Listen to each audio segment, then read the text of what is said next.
The Radical. Fundamental principles of freedom, rational self-interest, and individual rights.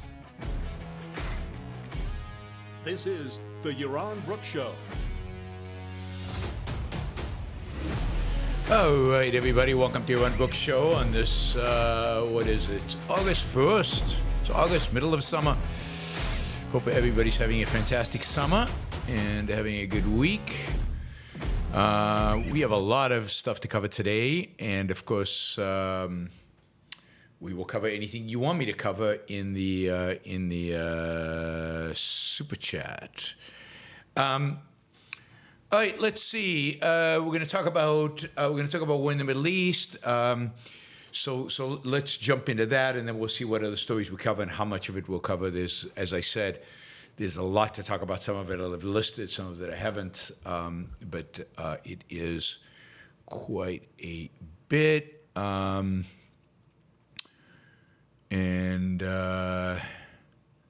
none of it's good. I don't think. I'm looking at my story list. None of it's good. No positive stories today. I don't know what happened to me. I skipped the positive stories. They're all negative. They're all bad. Unless, of course, you're the family of one of the freed prisoners. But anyway, let's start with the Middle East. The funeral of the number 2 of Hezbollah happened today in Lebanon. Nasrallah, the head of the Hezbollah, gave a speech. It was short. It was not his usual fiery self. He must be under the weather, or maybe he's feeling a little afraid, or maybe he's a little worried that Israel might have found out where he's hiding out. I don't know. But he didn't quite seem his usual energetic, fiery self. He did threaten. He did say that after a period of mourning, which will end sometime tomorrow, the Hezbollah will retaliate, and made the usual threats about what Israel can expect from that retaliation. In the meantime, the number 1 political figure in Hamas who was assassinated there was a huge thing in Iran, in Tehran, for him today. He was then, but his body, with his bodyguard, they were flown to Qatar, where he will be buried tomorrow. And so I expect, what day is tomorrow? Tomorrow's Friday. So I'd say the Iranians launch, in coordination with Hezbollah, launch something against Israel on Saturday or Sunday. So that is my prediction in terms of the time. I think this will, they've all made big commitments, so now they're kind of on the hook for them. I don't think they can back off. There will be a significant missile attack from the Iranians and Hezbollah. Exactly where they will be targeting is hard to tell. But Iran has said they will only target military or whatever facilities. We'll see. Hezbollah, that has never stopped them. Also, they will probably coordinate with the Houthis and with the militias in Iraq and in Syria. So it could be quite a night, or it could be quite a night, either Saturday night or Sunday night. Could be also Friday night, but my expectation would be Saturday. Let's see. That will entail massive Israeli defense system. My expectation is the United States and its allies would intervene as well. As I think you know. Well, anyway, allies as well. So you will have U.S. airplanes in the air. There are a number of NATO vessels either ready in the Eastern Mediterranean, on their way to the Eastern Mediterranean. So there is a real commitment to doing what they can. With Hezbollah, there's not much they can do, but to doing what they can to minimize the damage to Israel from these attacks. And then it'll really be a question of what does Israel do. Now, Israel has said over the last few days, over and over and over and over again, I'd say to a sickening degree, that they're not interested in escalation. They don't want a war. They won't really respond with a war. It's not what they want. Da-da-da-da-da-da-da. So I don't know what they'll respond. They could very well They could very well do it the way it happened last time, which was basically just a pinprick afterwards. So we'll see. We'll see what happens. It does turn out that the killing of Hanaya, who the head of the Hamas in Iran, in Tehran, in his apartment in Tehran, was not done by an airplane. So it's not the case that an airplane flew there and sent a missile through a window. I was misinformed, and I'm here to correct. When I make an error, here to correct. According to the New York Times, now granted it's the New York Times, but they have good sources. They actually do reporting sometimes. According to the New York Times, their sources are telling them that what actually happened was a bomb was planted inside the apartment where Hania was staying.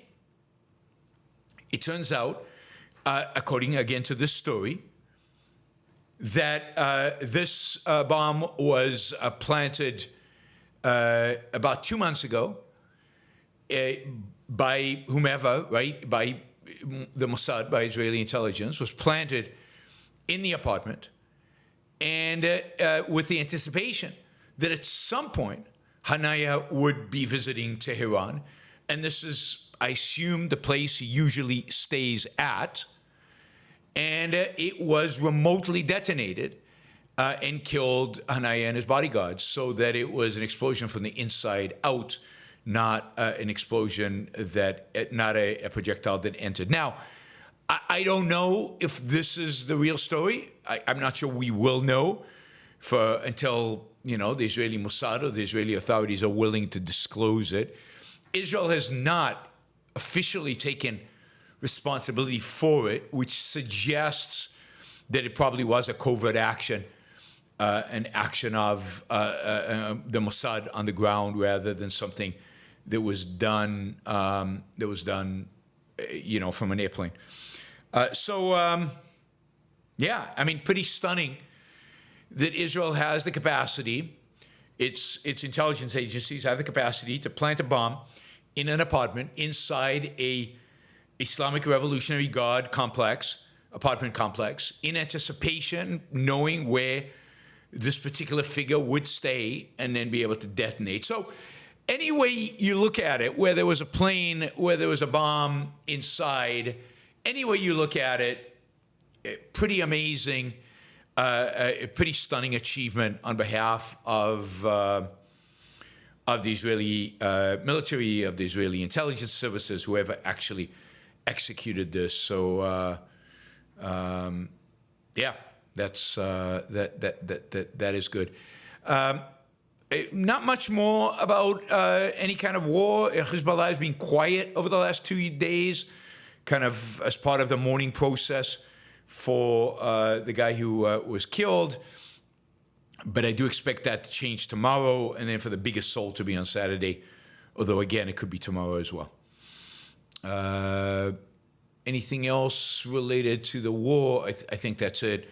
And then we will see how long it takes, how destructive it is, where it's targeted, how many people get killed, if any. We'll see all of that, how devastating it is, and it very much could be to Israel itself. Yeah, so that is Israel at war.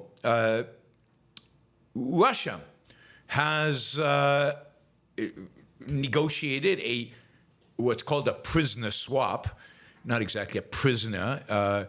Russia has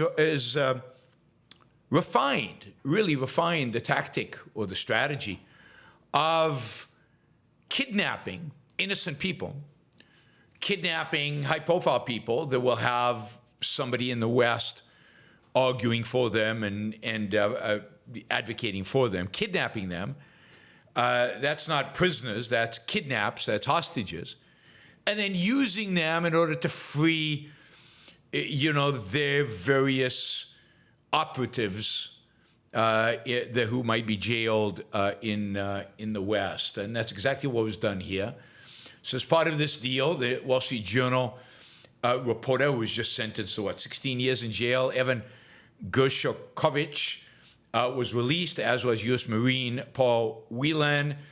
a Russian-British journalist and Kremlin opponent, Vladimir Kara-Murza, as well as a number of dissidents who were in Russian jails. Associates of Alexei Navalny were also released and allowed to leave Russia. So the West kind of got what it wanted. In exchange, Russia got the colonel in the Russian intelligence services who was sentenced to life in a German prison after carrying out a Kremlin-ordered hit on a Russian dissident in Berlin. Russia also got a Russian money launderer who was in an American prison and 2 Russian spies caught in Slovenia. So this was a big deal, probably the biggest prisoner exchange between East and West since since the breakup of the Soviet Union. A lot of moving pieces. This took a lot of time to negotiate and a lot of effort to negotiate. We really, again, haven't seen anything like it since the Cold War. Sadly, this is more motivation and more incentive for people to, for the bad guys to kidnap and take hostage good guys. And this is a huge incentive now for Russia to kidnap Americans. If I were an American, if I were anything but a Russian, I would leave Russia. I would get out of there as quickly as possible. I don't know how many are left there, but I'm sure there are some Americans there. Get out of there because this is clearly an issue that this is clearly a tactic that the Russians have. The Russians clearly have the tactic of kidnapping individuals and then using them to get what they want out of the West. I don't know if they learned it from Hamas or Hamas learned it from them, but the West cooperates by negotiating and by releasing people. I mean, I can't blame people for being incredibly happy, and I'm happy for the Americans who've been released. But once this hostage deal has happened, the strategy needs to be, and I think it needs to be very explicit and very clear, that you go to Russia, you're on your own. Russia, I think today, should be categorized as an enemy country. You go to Russia, you're on your own. We will not release hostages to get you. Just don't go to Russia. Now, if the Russians go to the West and kidnap somebody, that's something else. But if you go to Russia, don't go. If you're a journalist, don't go. No reason for American journalists to have to go to Russia when Russia is in a state where a journalist like this is kidnapped. Right? Is kidnapped. So,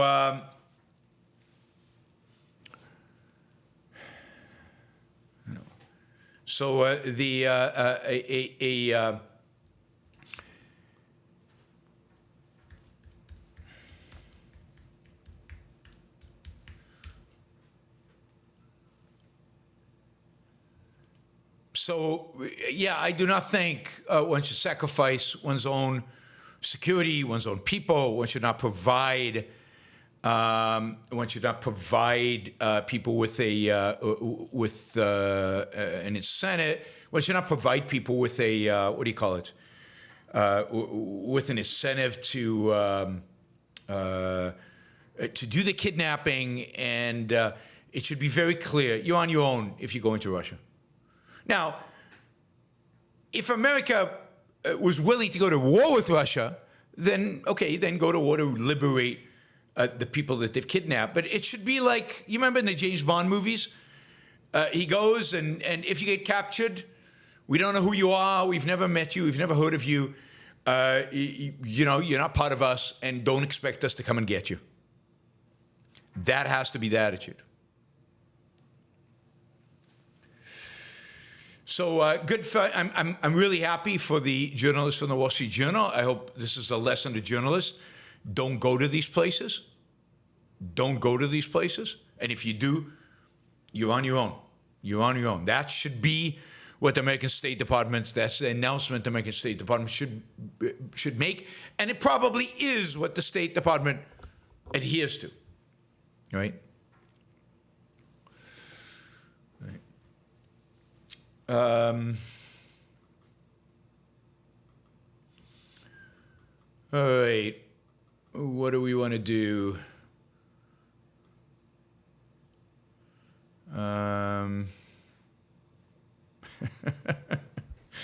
Oh God, I had trans in the title. What did I do? Oh man, what a mistake. What a mistake.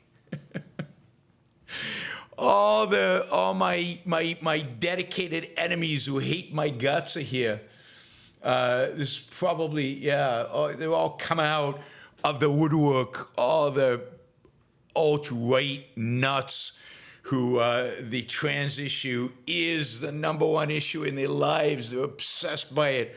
They've come to get me on my words, and it's great. I love it.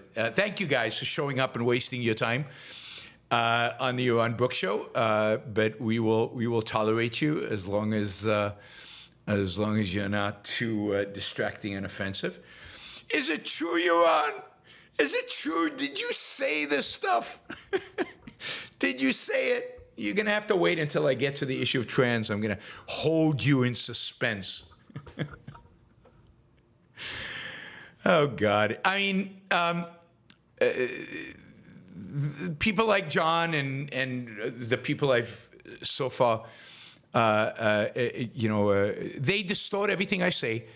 As you'll see, no, I didn't say that. But I didn't say quite what John would like me to say.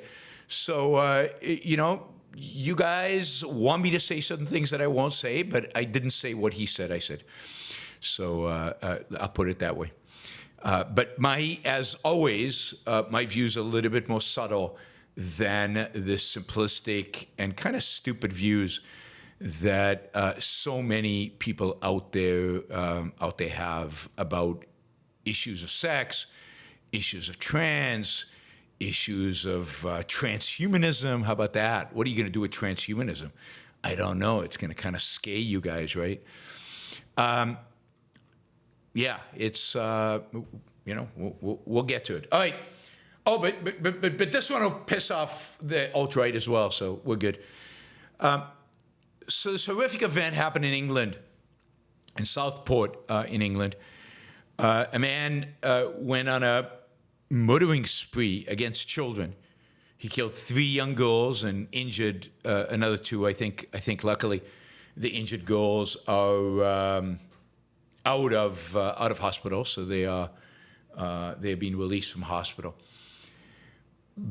I mean, this is obviously horrific and distressing. Anyway, the rumor was, and this is a rumor picked up by a lot of the media and circulated all around, was that the person who did this was a Muslim.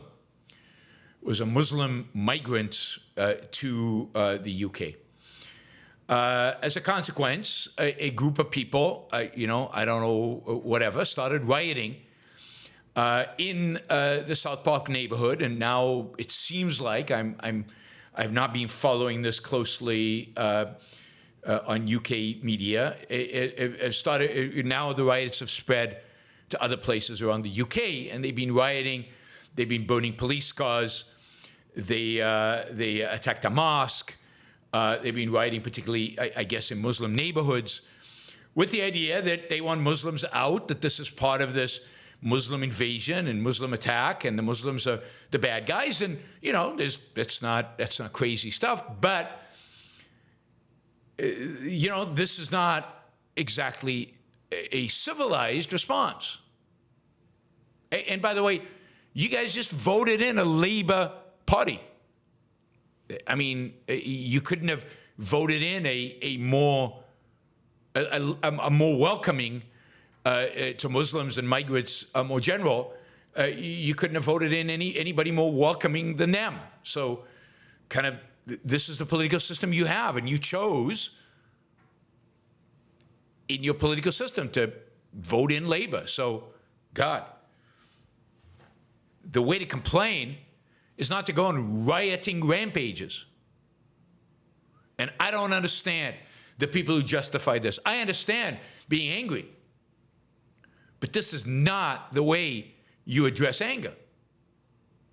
Now, as it turns out, this morning, when the murderer appeared in court, the judge decided to disclose his name, and with it his origins, I guess. He is under 18, so usually the name is not disclosed of an under 18-year-old, but because of all the rumors around him being a Muslim, the judge decided to disclose, and he is not a Muslim. He is not even a migrant. Now, he is the son of a migrant, but he was actually born in Cardiff, which is in Wales. Now, you could say Wales is not exactly, no. I mean, Wales is part of the UK. So his parents came from Rwanda, not a large Muslim population in Rwanda. His name is not a Muslim name. I mean, what was interesting about the rumors yesterday and the day before about who had done this was they actually disclosed a Muslim name. They actually had a name. Somebody made up a Muslim name to get everybody all excited and all fired up and all upset.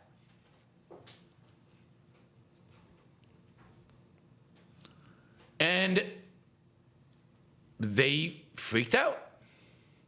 Yeah, I know. Rwandans are not the same skin color as you are, John. I know. It must be very upsetting for you to walk around the UK and see people with a different skin color than yours. It is difficult for racists. It's tough. It's hard. But when a white man earlier this year killed 3 women in their house, what was it, with a crossbow? But he was a white man. Nobody cared. No riots. Didn't burn any police cars. John wasn't upset. Because white people killing their own people, that's okay. That's fine. We're cool with that. Yes, immigrants commit crime. They do. So do non-immigrants. And at least in the United States, I don't know what the statistics are in the UK. They're probably different in the UK, but in the United States, the statistics are pretty clear. Immigrants commit a lot less crime than Americans. Indeed, per capita, if you bring in more immigrants, crime rates drop. Maybe that's why crime rates in the United States are in the process of dropping, particularly violent crime. So it is very upsetting for those who, focus on race, which is a social construct, and focus on race. But the reality is that this is a man who was raised in England, educated in Wales, and committed a heinous crime. Horrible, disgusting, awful. Too bad the UK doesn't have a death penalty. He is the equivalent of the young men, almost all white, by the way, who commit the same kind of heinous crimes in the United States when they go in and shoot up schools. Typically not migrants, typically Americans, kids, and white who do that.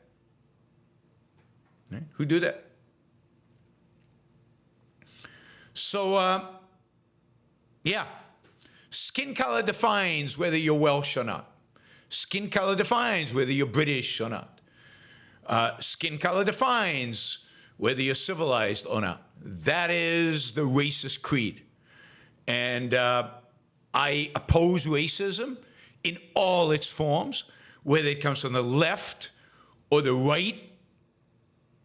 Ayaan Hirsi Ali, by the way, is she Somali or Ethiopian? Now I'm confused. I think she's Somali and black. One of the, she's a fantastic addition to America. I'm glad that she is an American citizen. Of course, you're a racist, John. You can deny it all you want, but your actual statements make it exactly clear exactly what you are. You are judging people based on the color of their skin. That is the definition of racism. And racism is the lowest form of collectivism. Now, this Axel Rudakobana, who murdered these little girls, is a monster and should be treated and thought of as a monster. To use his act of monstrosity as condemnation of people of his skin color or condemnation of immigrants is collectivistic, and it's racist, uncivilized. It's wrong. It's uncivilized. This is collectivism. And don't let the so-called denials, the pathetic denials, they say racist things and they say, I'm not a racist. My best friends are Jewish.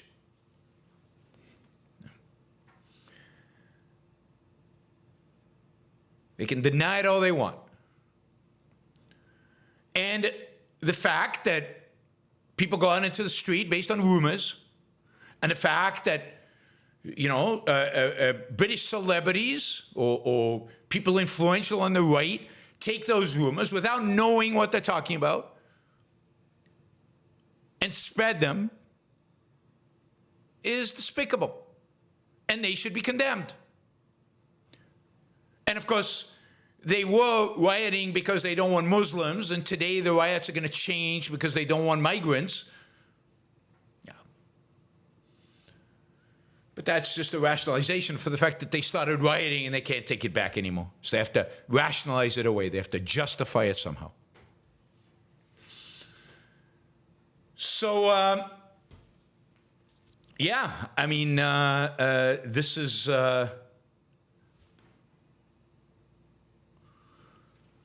It's truly horrible. It's horrible what happened. That is the prime evil. But it's also sad and a sign of how low we are becoming as a culture, that the response to this tragedy, to this monstrosity, is violence. It's violence against the police. It's violence against the authorities. Now, if it turns out that there was some reason to believe that this guy was going to do this and the police didn't act, if there's some reason to believe that, you know, he had done stuff in the past and wasn't prosecuted on, and okay, then I understand being angry at the police. Right? Ah, here they come. But Israel. Oh, God. There is no racism in Israel. Israel is not a race. It's not one race. It's not, being Jewish is not a race. You gotta get your act together, guys. If you're gonna be racist, you should actually figure out how racism and race works. Anyway, all the crazies out today. I guess they get the call. Yaron's talking about race and trans. Come on over. All right. What do we want to do here? If somebody wants to ask a question about why I think Israel is different, you can ask a question in the super chat. Please do. If somebody wants to ask a question about what I think race is and why Jews are not a race, please put it into the question. What are Jews if they're not a race? Please put it into the super chat. Happy to answer any question where somebody puts a couple of dollars behind, rather than they're just trying to antagonize you guys by writing in all caps, in the chat to get your attention. But that's okay. We can ignore them. Yeah, I triggered their fetish. I like that. They have a fetish over Israel. They have a fetish over trans. They have a fetish over immigration. And there's something that combines all that.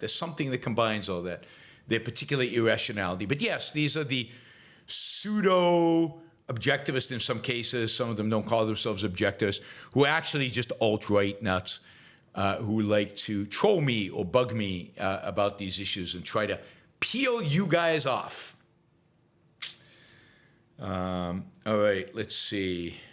But please ask me about this. Somebody ask me. I'm happy to answer the collectivism questions about Israel and everything else. These people are afraid. They're afraid of a changing world. All right, let's see. What do we want to talk about? So we did Russian prisoner swap. Oh, here's a good one since we're talking about race.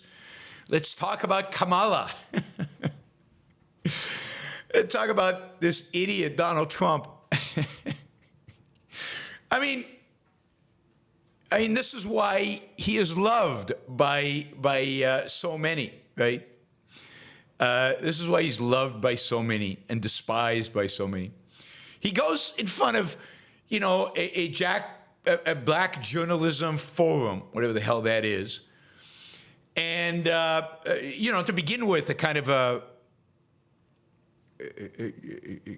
gathering that is questionable. But okay, he goes in front of a gathering of black journalists, and he tells them that Kamala is really a fake black person. I mean, what does he hope to achieve by doing that? Now, his base is going wild. They love it. Finally, somebody telling the truth. We're calling him. I mean, this is the same Donald Trump that went after Obama for not having been born in Kenya and persisted with that conspiracy theory for a couple of years, funded it, advocated for it, and became kind of elevated his name recognition among the alt-right by doing so, and it launched his presidential campaign. I mean, this is the same nut that did it back then. I mean, sounds like, from what I can tell, not that I give a damn, that she's got a mixture of ancestors who have white skin, ancestors who have black skin, and ancestors who come from India. Now, what do you want to make of that? Now, I love it when the different racists, the racists of the left and the racists of the right, argue about these things. I just think that's amazing. That's so much fun to watch.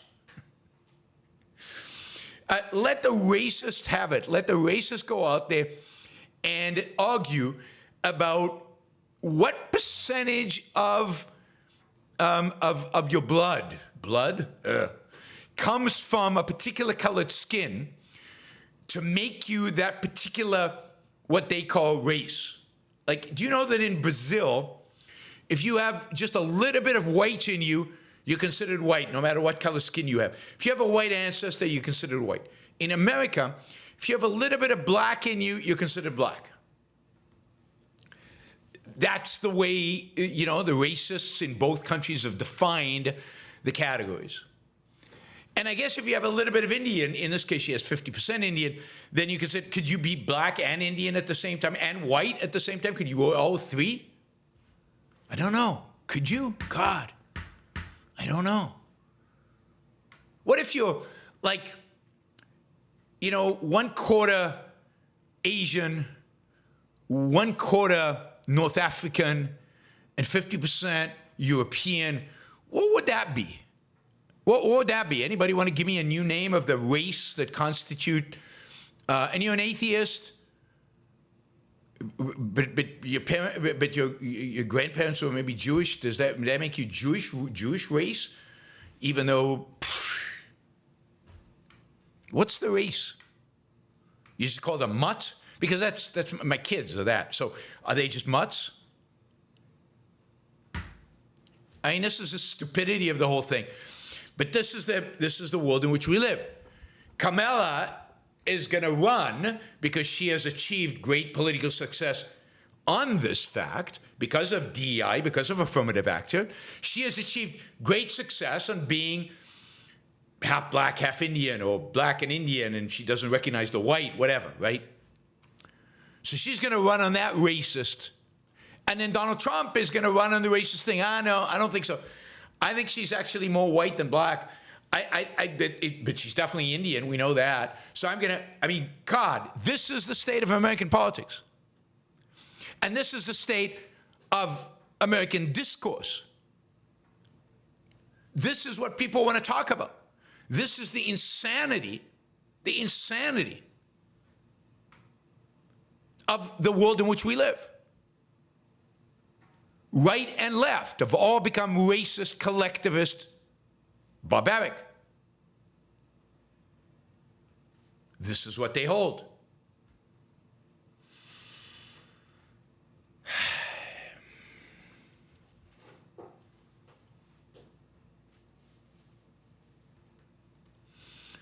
So,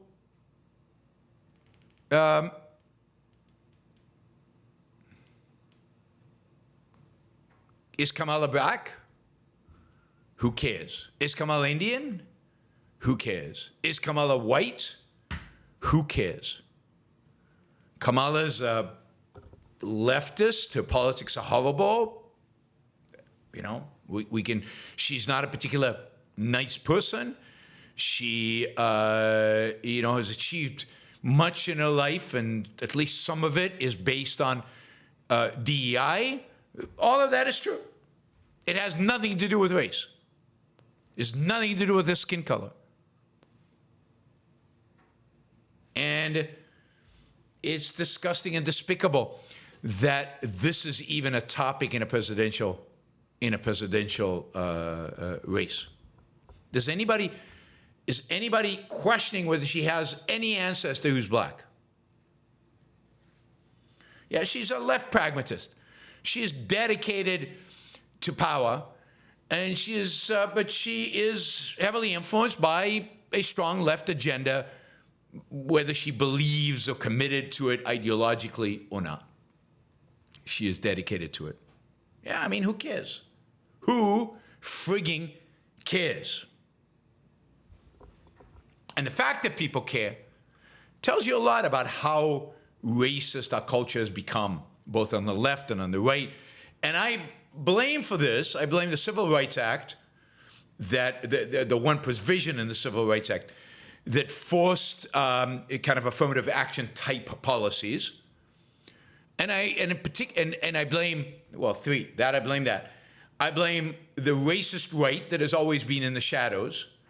But then I really blame the emergence of the racist right out of the shadows.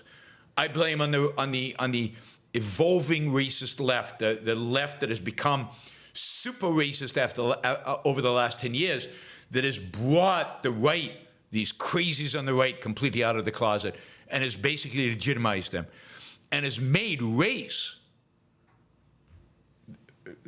a big issue in a world which was heading, seemingly at least, towards colorblindness.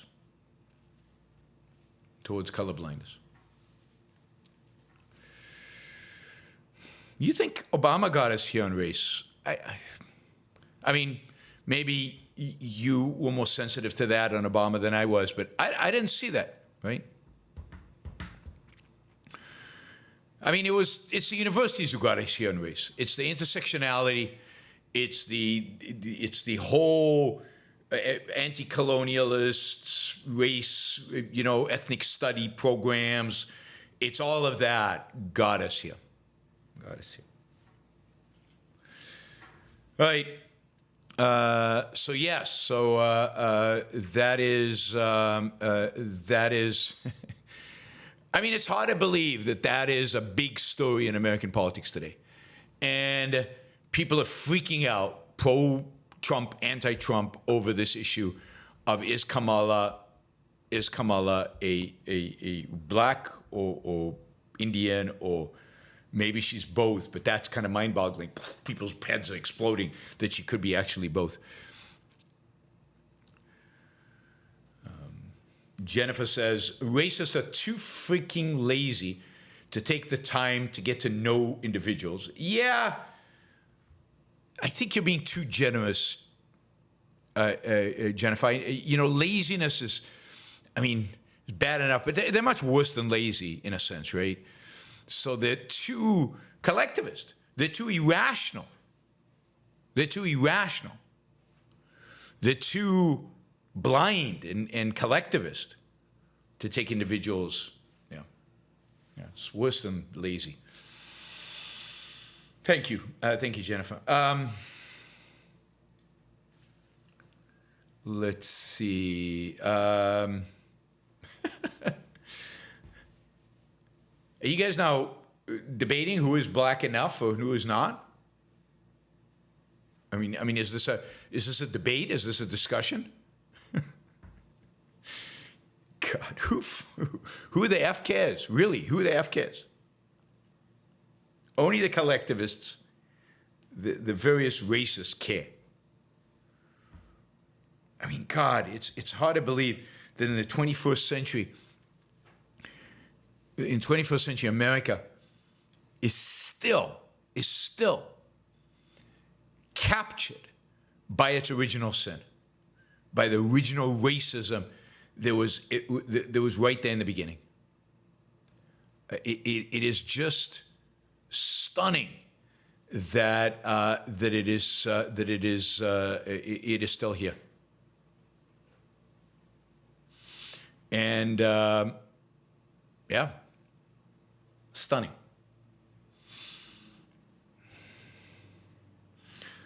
All right.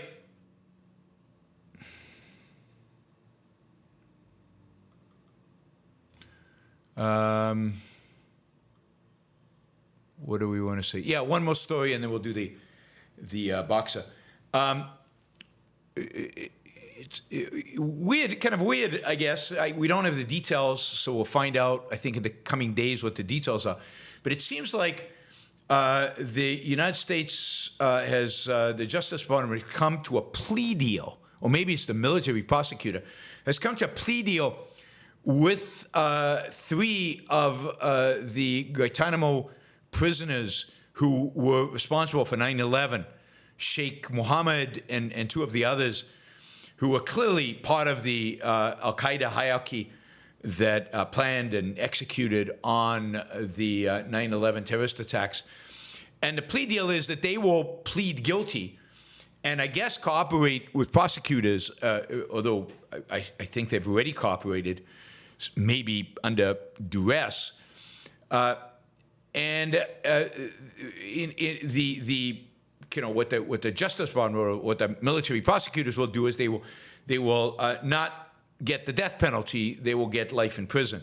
I hope that life in prison is without parole. I hope that really, really, really, really means life in prison. These people should never, ever be allowed out. So that's something to watch in terms of what exactly the deal is and what is the purpose of all that. What value did the prosecutors get from signing, from going through with that plea agreement? But it is interesting, right?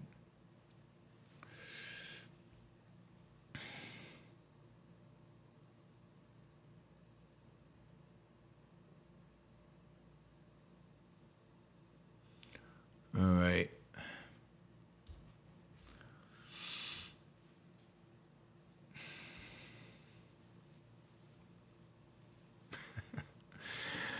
All right, let's talk about this trans boxer. You've probably seen the video. If you haven't, there's a gazillion videos of this online. So you had 2 boxers, one Italian, clearly a female, Italian boxer, and an Algerian boxer who is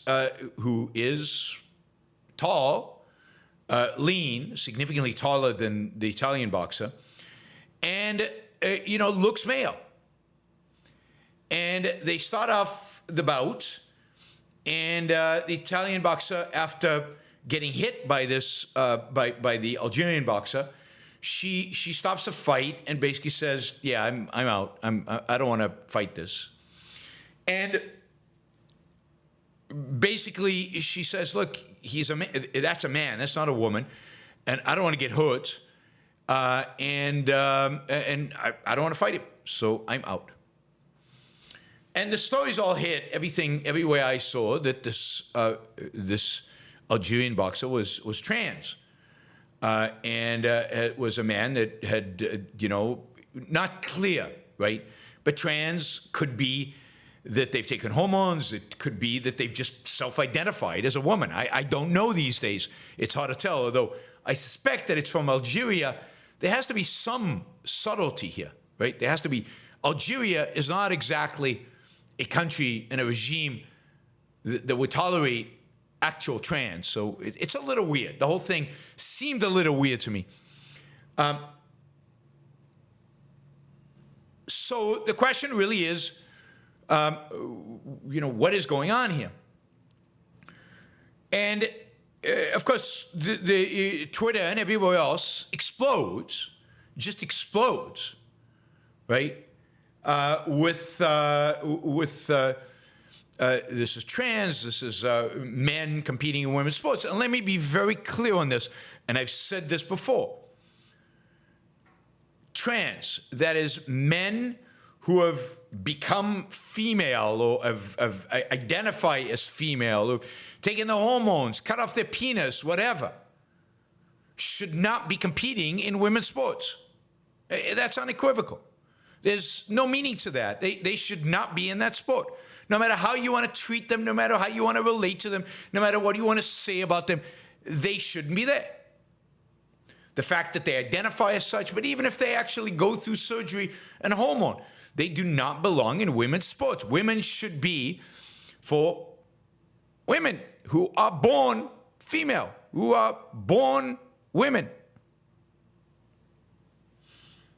And male sports should be limited to male sports, although that problem does go in the other direction, because women who become, quote, male do not really, don't get any competitive advantage in male sports. So they shouldn't compete. So this is outrageous. What is a man doing in a boxing ring with a woman? This is abusive and horrific. But the question is that what's going on? Does this athlete have XX chromosomes? Was this athlete born a woman? Or was he born XY and converted through the trans thing? And the reality is that the IOC and the Boxing Association, and this is not the Olympics, the ruling here is not the Olympics. The ruling here is of the Boxing Association. The Boxing Association won't tell us. So what's also interesting, by the way, is, and this shows how hysteria and panic always dominate, that, what is the name of this, Khalif. The reality is that Khalif competed in the Tokyo Olympics. So 3 years ago. Didn't win a medal, Iman Khalif. At the time, the Boxing Association said that they had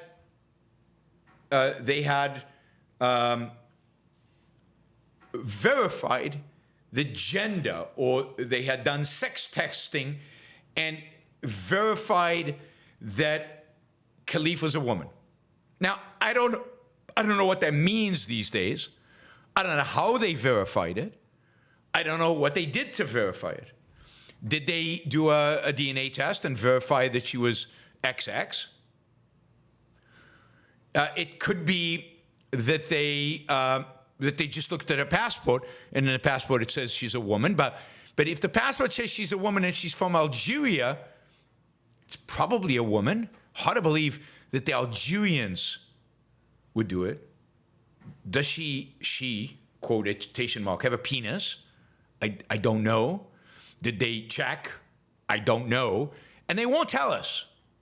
So from what I'm reading, and this is again why these things are more subtle than what you'll see on Twitter, but of course you're not interested in subtlety, you're not interested in truth, or some of you. You're interested just in the outrage and in the hysteria and in the panic. Remember, this is an athlete that's competed in the Tokyo Games, an athlete that actually won a silver medal in the World Championships. The two of them, by the way, the other one is Lin Yu Ting of Taiwan, that is also questionable. Now, this is the thing that raises people's eyebrows. So this is why there is a lot of distress.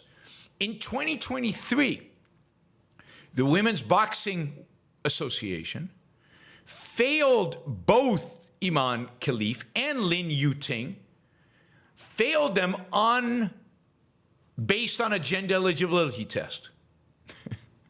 But then they have reconfirmed them for the 2024. So it's not clear here. By the way, in the Tokyo Olympics, this Iman Khalif competed as a woman and did not win any medal. But it's not clear here what's going on. It's not clear here what's going on. Now, there is another possibility. Again, not a possibility anybody wants to talk about. And that is that they are into some kind of intersex. That is, that Iman Khalif is not, it could be XXY or some weird combination like that. There is a small percentage of the population, I think it's under 1%, that actually has an added chromosome and is not, from a chromosomes perspective, not clearly male or female. I would then go with, were they born with a penis or not, right? What looks clear to you? I don't know what's clear. You don't know, none of you know the facts. So how can you be clear on anything? So as far as I can tell, we don't know any of these things. I mean, the only thing that would suggest intersex is that they failed the test. So first they were confirmed as women, then they failed the test, and then they were reconfirmed as women. And the fact that one of them is from Algeria is the only reason I think that might be a possibility. But again, I don't know, and neither do most of you. So if, you know, how are they doing this? Will the Algerian government give somebody a passport who's a male and say they're female? Maybe to win a medal, I don't know.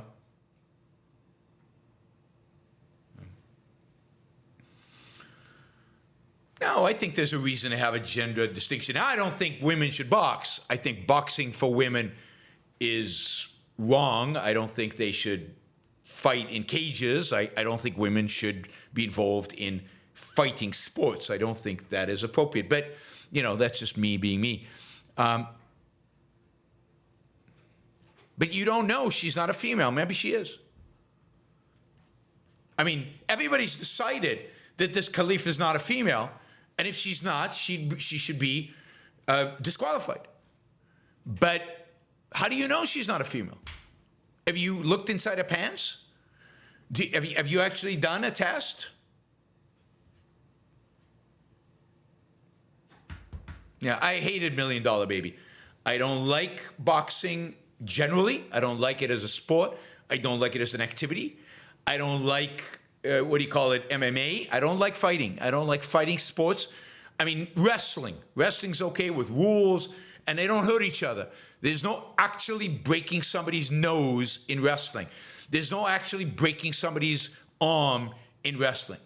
Any sport that actually leads to significant, and the purpose of, is lead to significant physical harm on the other side, I don't like. I'm against. I don't like it.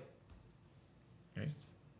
So I encourage you to, all I'm saying is hold your judgment. If it turns out that it's a man, then of course you should be banned from a female sport. But you don't know what it is. You just don't know. And neither do I. And what's sad is that neither the IOC nor the Boxing Federation will actually tell us what their standards are. Just tell us what the standard is, so at least we know how to judge it.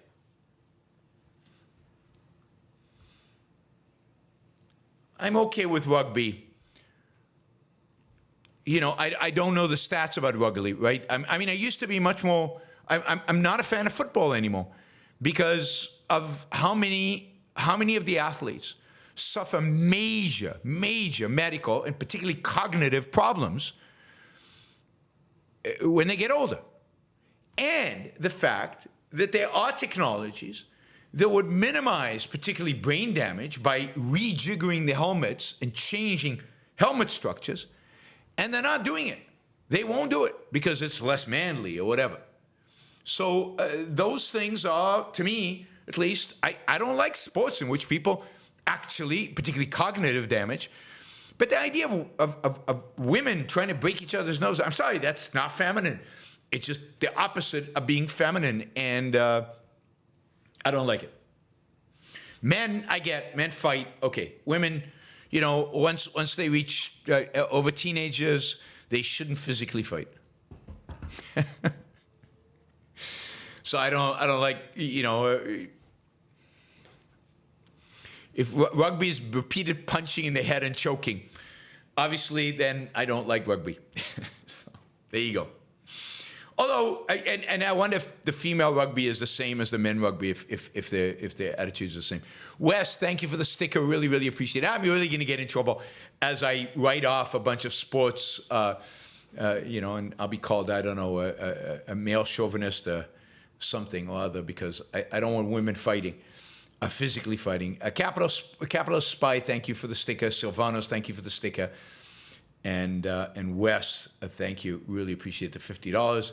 That is fantastic. Yeah, we're basically $16 short of the goal for the first hour, but we're entering the second hour. So please keep that in mind.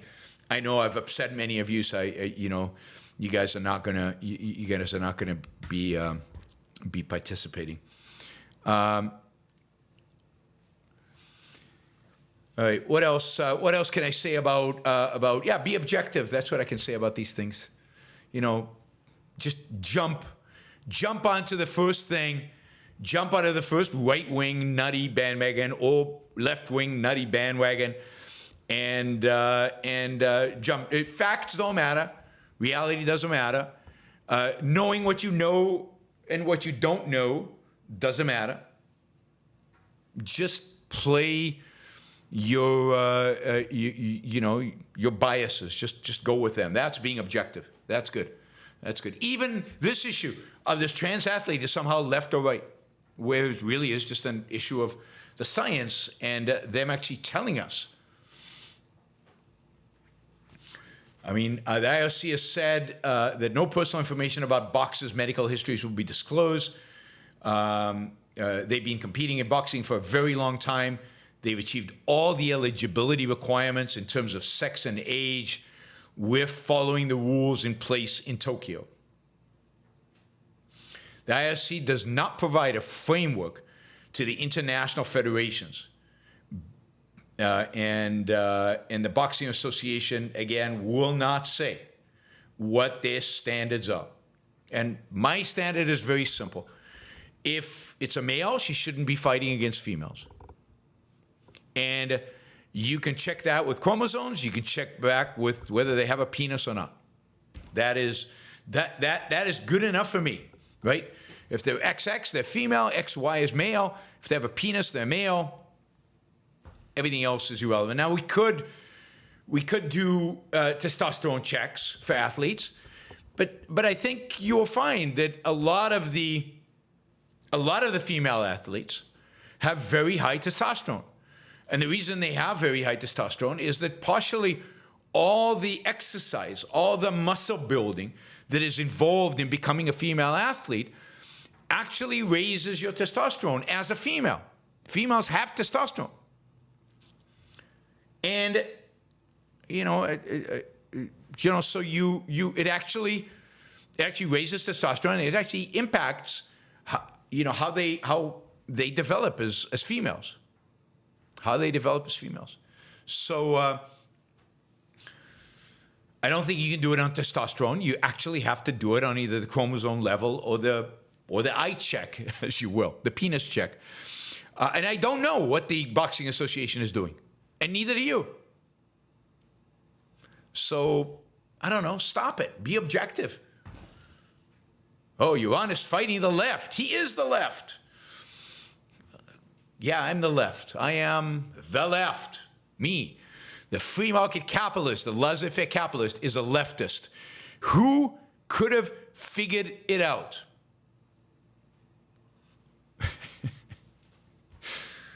Who would have imagined, right, that laissez-faire capitalism is associated with the left as it is today?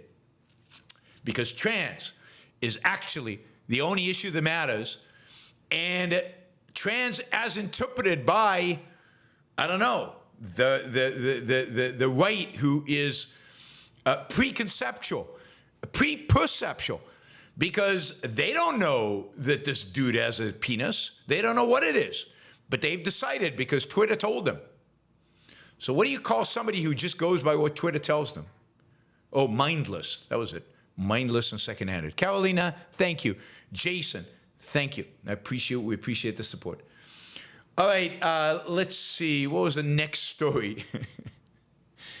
Yeah, just quickly. Well, I've got a few stories. One is, this one. I should definitely do this story because it's anti-right. We always want to do stuff that's anti-right, right? Because I'm a leftist. Maduro and Orban. So, you know the election in Venezuela. And Venezuela is run by, I think, a leftist, socialist leftist. I think that's right. I think so. I mean, maybe John Davis will correct me, but I think it's true that Maduro is a socialist and therefore a leftist. Well, the European Union was about to condemn the election as rigged and stolen, which it was, by Maduro, and it's pretty clear-cut, and the evidence is pretty overwhelming, and almost all the people who are assigned to overview the election basically came back with the same conclusion. The only people supporting Maduro are various people around the world, like the Russians and the Chinese, who have no problem supporting a leftist, socialist, crazy dictator. Except for the fact that the European Union wanted to condemn Maduro, wanted to say that the Venezuela, the election was stolen. And Orban, our friend, your friend, all you right-wingers out there, your friend Orban prevented him from doing so. Orban, the right-wing guy who's supposed to be against socialism and against authoritarian socialism, is actually supporting Maduro's claim to have won the election. Now, why would he do this? Well, the reason is, counter to what you guys actually believe, is that Putin's right and Maduro's left are basically the same thing. They're all basically socialists. They're all authoritarians. And Orban is just another statist, authoritarian, just like Maduro and just like Putin. And they all hang out together. They're all buddies. Now, the fact that American conservatives think Orban is a hero might suggest that they are the leftists. Maybe it turns out that the conservatives are the leftists, and I don't know, neither right or left. Can you be neither right or left? I guess if you can't, what about men and women? And you can be man or woman and nothing. I guess I can't be, I have to choose. No, I refuse to choose. I'm neither right or left. You can call me a leftist all you want. I know you can't categorize me because I'm actually objective.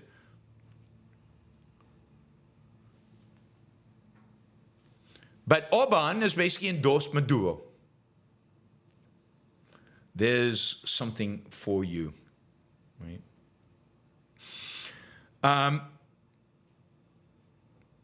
Let's see.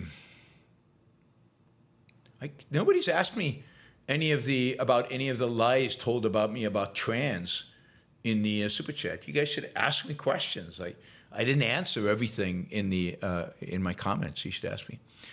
Finally, it's getting even worse in Mexico. I mean, Mexico is already pretty bad, but violence, the gang violence in Mexico, it's now to the point where even Mexico's largest businesses, corporations, are being hit by demands from the drug cartels. The drug cartels are basically collecting not only protection money from small mom and pop places, but now they are also trying to collect money from the big businesses in Mexico. High-ranking businesses are as threatened as everybody else. On Monday, for example, the head of the Business Chambers Federation in one of the states, Mexican states across the border from Texas, he gave a television interview. He complained about the drug cartel extorting in the state, extorting businesses in the state, destroying the economies of the state.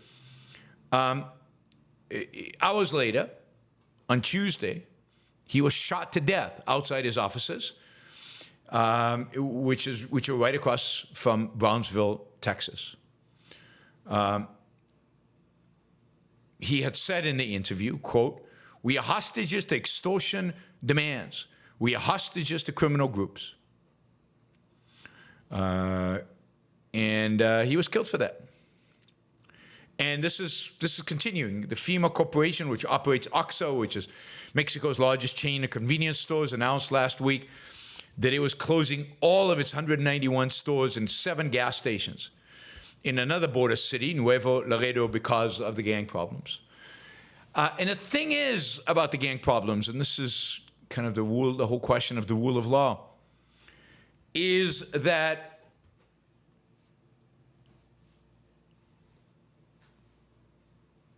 the president of Mexico, the previous one and the new one who's going to be sworn in, both of them are basically committed to doing nothing about the gangs. The Mexican state, the Mexican government, has basically explicitly defaulted on the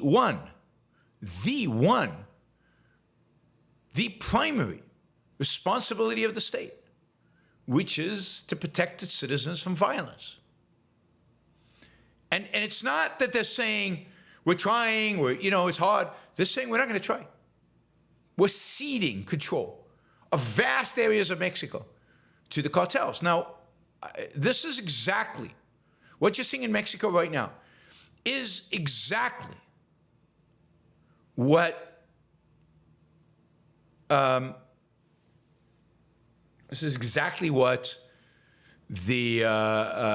would happen under anarchy.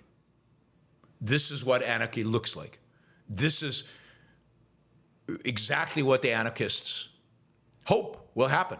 Gangs that have their own enforced police that run security, right? That's what these payments are. And they compete with one another. There's general competition in Mexico between, quote, police forces, gangs. So, security agencies. That's what a gang is, just a security agency. They trade in anything they want. They control anything they want, and they take a piece of everybody's action to provide them with security.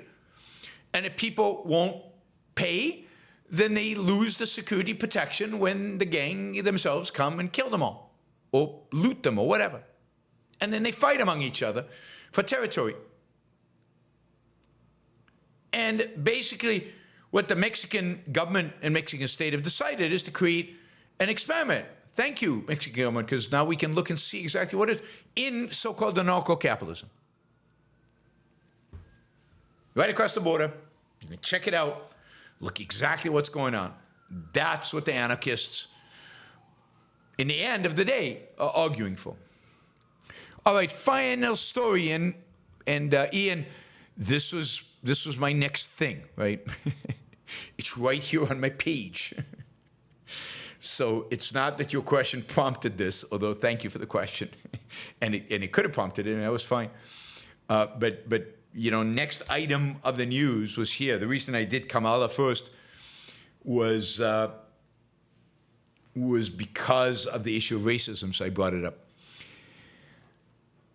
On Wednesday, Trump announced that he would pardon January 16th rioters, including January 6th rioters who actually assaulted police officers. He said that, he said that,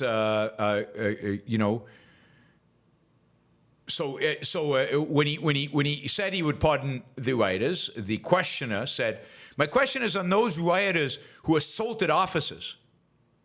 Would you pardon these people?" And Trump said, "Oh, absolutely I would. If they're innocent, I would pardon them."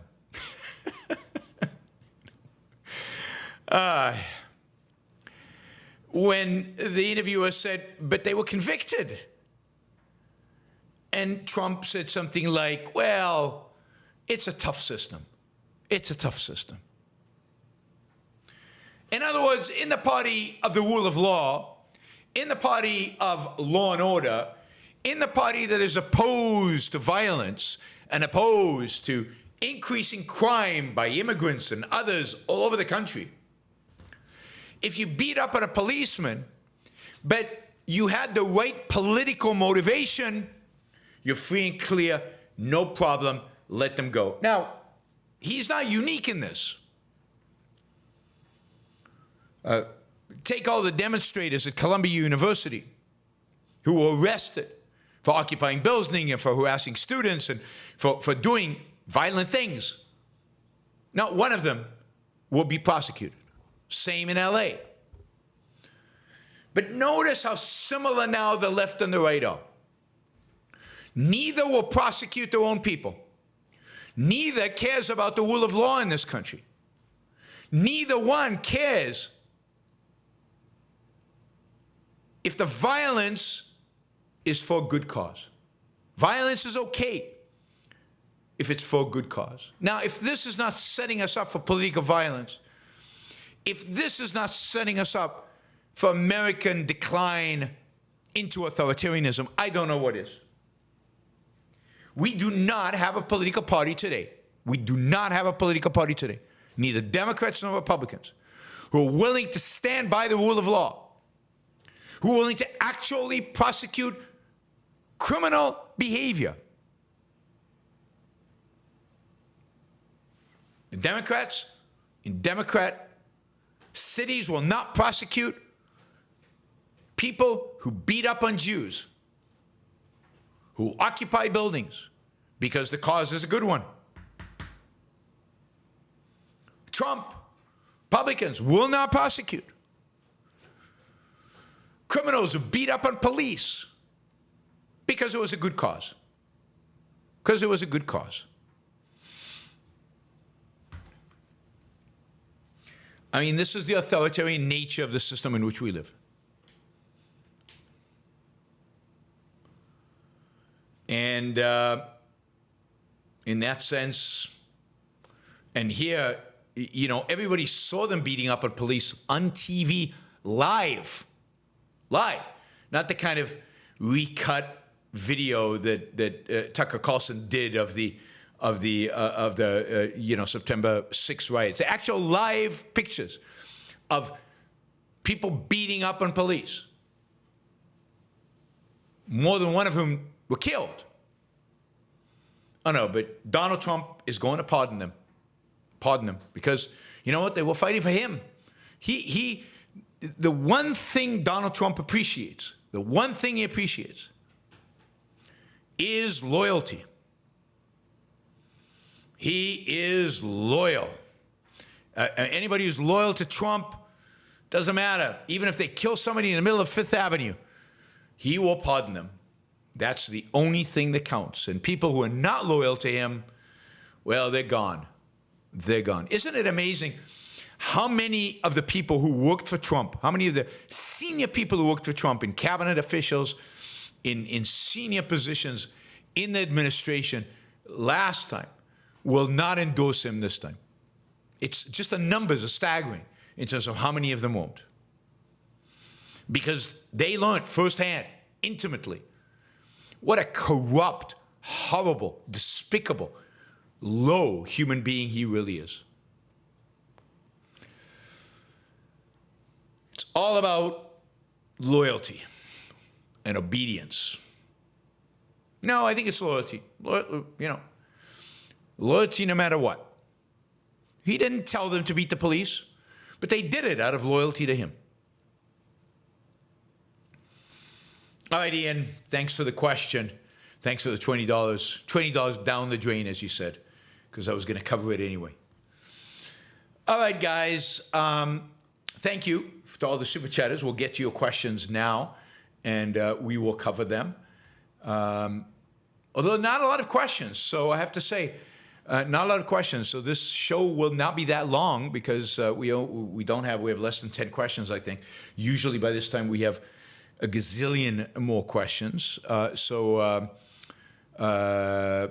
Yeah, ask questions. Super chat is open, and we are short for the second hour, so consider doing $20 or something more than that.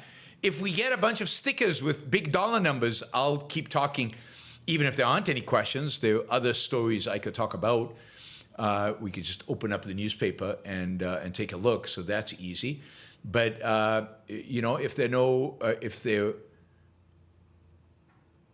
but I will go based on my time. Will be based on the dollars and the questions. How about that?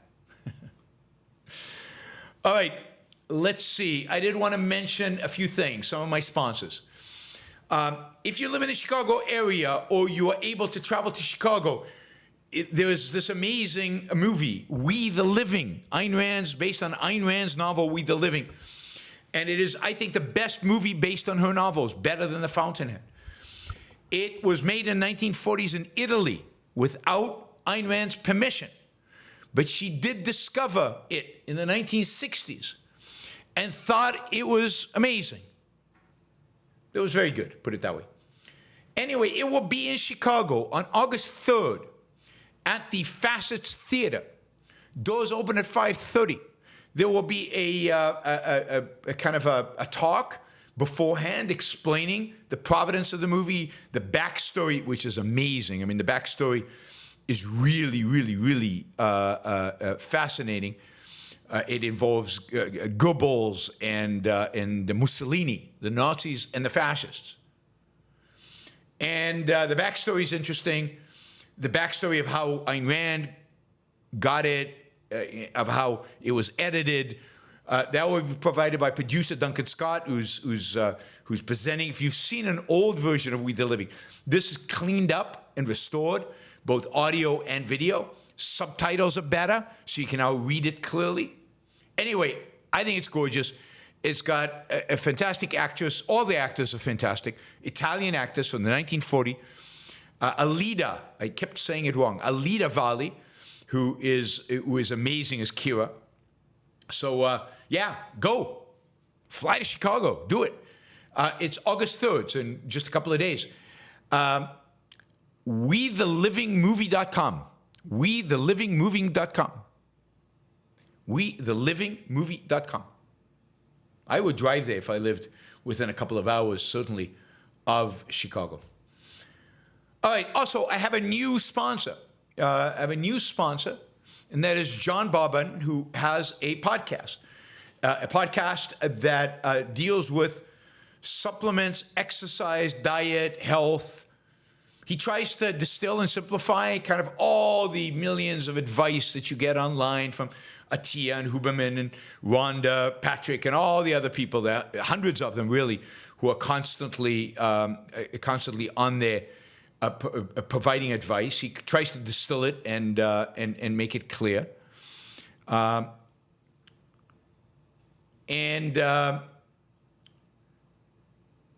So he's a longtime listener to the show, and uses reason and rationality to try to help you personalize what you should be doing. There is no one-size-fits-all in health or in exercise or in any of these things, and he will try to help you figure out the principles by which you can personalize Take ownership over your own health and test. Don't guess. Test. What works, what doesn't work. What problems you have, what you don't have. Test. Don't guess. All right. The YouTube channel where he does this podcast is, the link is underneath. I'm also, let's see if it works. Still not working. God, because it cuts it off. It cuts off the, but you would think that because it's a YouTube link, it wouldn't do that. The YouTube wouldn't want that. I mean, YouTube wants internal links. All right, I'm going to have to try to condense the link so that it doesn't cut it off, but it is cutting it off. Anyway, if somebody knows the link, I'm going to find it. I'm going to find it and put it, I'll put it on the chat for you guys. And then I'll keep playing with a link in the description. I'll try tiny URL or something like that to get it so that YouTube doesn't cut it off. It just cuts off a portion of it. Again, it's surprising because it is a YouTube link and that you'd think that they would want you to link to stuff in YouTube. I'll post it in a minute in the chat. I also want to remind you that the Ayn Rand Institute is a sponsor. The Ayn Rand Institute is the place to study objectivism. If you're interested in Ayn Rand's ideas, if you're interested in Ayn Rand's novels, if you're interested in digging deeper into Ayn Rand's thinking, the place to do it is at the Ayn Rand Institute, specifically at the Ayn Rand University. They have a lot of different options. You don't have to take it full time. It's not just for people dedicated to study it and have the time to study it. Anybody can apply. Or anybody can become part of it. They now have something called Flex, where you can take it on your own time. So think about it, consider it, and sign up. You can sign up for all of that. Best teachers that are active today in objectivism are teaching there. I'm teaching a public speaking course right now, but you've got all these others. Miroslav just posted it. So Miroslav just posted the link in the chat, so you have it. So I will not worry about it right now. And please check out John Boban. For Ayn Rand University, you can go to aynrand.org/start here. And finally, alexepstein.substack.com. Alex provides talking points on the key issues in climate change, environmentalism, and public policy related to all of those things, and of course, fossil fuels. He is a world expert on all these things. There's also such a thing as Alex AI, which is an AI trained on Alex's knowledge of these topics. You can ask the AI questions. Now, I think you have to pay a fee for that one, but it's all available. You should subscribe. alexepstein.substack.com. Please go and subscribe. They will keep sponsoring as long as you keep going over there. If nobody signs up, they'll stop sponsoring because they'll say, oh, you're on. Nobody on your show is interested in what we do. All right. Thank you, guys. Let's see the super chat. Let's start with a $100 question from David. Thank you, David. Very generous. Really, really appreciate it. Any thoughts on transcendental meditation? Many people, including myself, have found value in it. Seemingly endless scientific studies validate it. What mental mechanism do you think it is addressing? What mental process would you potentially recommend in its place? So, I mean, I don't have a lot to say about meditation.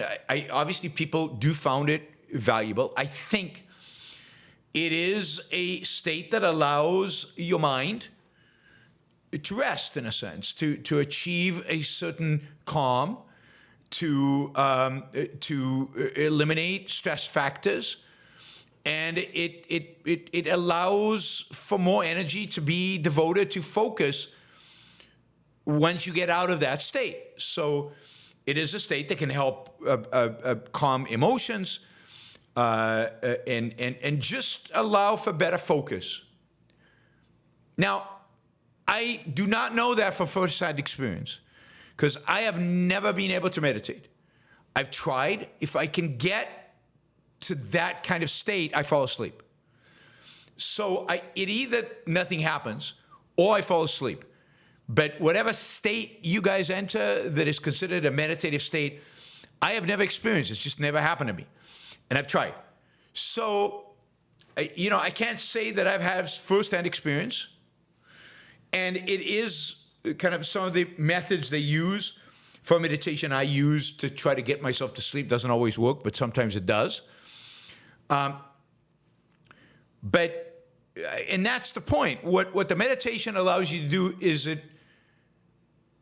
it allows you to eliminate all distraction, get away from any thoughts that you're having right now that might be getting in the way with what you want to do, for example, sleep, and allows you to just calm the mind so that, for example, you can enter sleep or you can enter this state of meditation. So I have nothing against it. It's a state of consciousness. It doesn't contradict anything as far as I can tell. I don't think you learn any great deep truths as you meditate. I think all you are when you're meditating is you put your mind on pause, in a sense. You've put your rational and you put reason on pause, and yet you're not taking any action. So there's no negative side to that. You're just resting. It's a form of rest. That's how I see it. Now, the closest I find I can come to this, and my alternative to it, is listening to classical music properly. And here I mean, this is what I used to do. I haven't done it in a while, and I should, because it really is of value. It means turning all the lights off in your room, putting on a great piece of classical music, turning up the volume to 11, and trying to focus your mind 100% on the music and on the emotions that the music evokes. Not letting thoughts of the day or thoughts of tomorrow or thoughts of whatever cross your mind. Just let your emotions respond to the music. And just put yourself in that state where you are responding to the music and to nothing else. Now, that is a unique experience. I'm sure, Shazba, you know the reference to put your amplifier up to 11. You know the reference. I forget the movie. But anyway, in other words, listen to it loud. And one of the reasons to listen to it loud is you want the music to envelop you. You want it to be everywhere. Lie on the ground, lie on the floor, or sit in an incredibly comfortable chair, or lie in a bed. Yeah, it's from Spinal Tap. But the idea is really, crank it up. Let it completely envelop you. No other sound should intervene. But you should also have complete darkness if you can, so that you're not tempted to look at anything. And just let that music, let it really envelop you. And I think what you will get out of that is probably the same experience, maybe more, maybe significantly more than what you get from meditation, because now this meditative state is oriented towards something of great value. And it's evoking real emotions. And yet I think you come out of it in the same restfulness, but in a much more productive way. You've experienced something that is truly impactful on your life. And I don't know how to talk about it exactly, because music is hard to talk about, but in terms of what words to use, but yeah. All right, I'm just gonna take David's second question. One, because he gave $100 the first question, and two, because it's related. So David says, I have been wanting to ask your top 3 classical composers. That's a really tough question, because there's so many good composers, and it depends on their particular compositions. But if I had to pick 3, I'd say Beethoven, Rachmaninoff, but primarily the piano concertos. Oh, God, who would be the third? So Beethoven first, Rachmaninoff second. it's hard because the things of Tchaikovsky I love, and almost everything Tchaikovsky did was good. Things by Brahms that I love. Oh, but then there's Schubert. Yeah, I mean, I'd probably go with Tchaikovsky just because of there are more things of his that I love than probably the others. So those are three: Beethoven, Rachmaninoff, and Tchaikovsky. Definitely. My three. I'm sure some of you. I'm not a big fan of Bach. I mean, Bach is great as a musician. He's not great at evoking emotions. He's not great at what I listen to music for. And I wouldn't put Bach and I wouldn't put Mozart in there as much as I like Mozart. No, I mean, I want that sweeping romanticism of Tchaikovsky's First Piano Concerto or Tchaikovsky's Violin Concerto or Brahms's Fourth Symphony or Tchaikovsky's Piano Trio or Rachmaninoff's second and third second or third piano concertos, or Beethoven's many compositions. I want to be swept away. And Mozart is nice. I enjoy him, but he doesn't sweep me away. And certainly Bach doesn't, and certainly Ravel and Rimsky-Korsakov don't. I mean, Korsakov, I mean, the good stuff, but not in the same way. Not Delius, not Van Williams. Verdi, yeah, Verdi, but that's opera. That's not, it's a different category.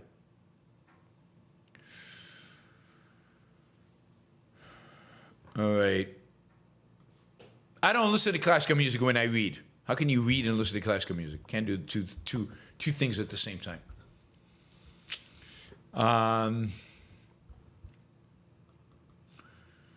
Let's see.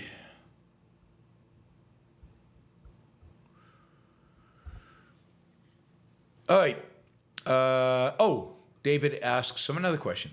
$20. Thank you, David.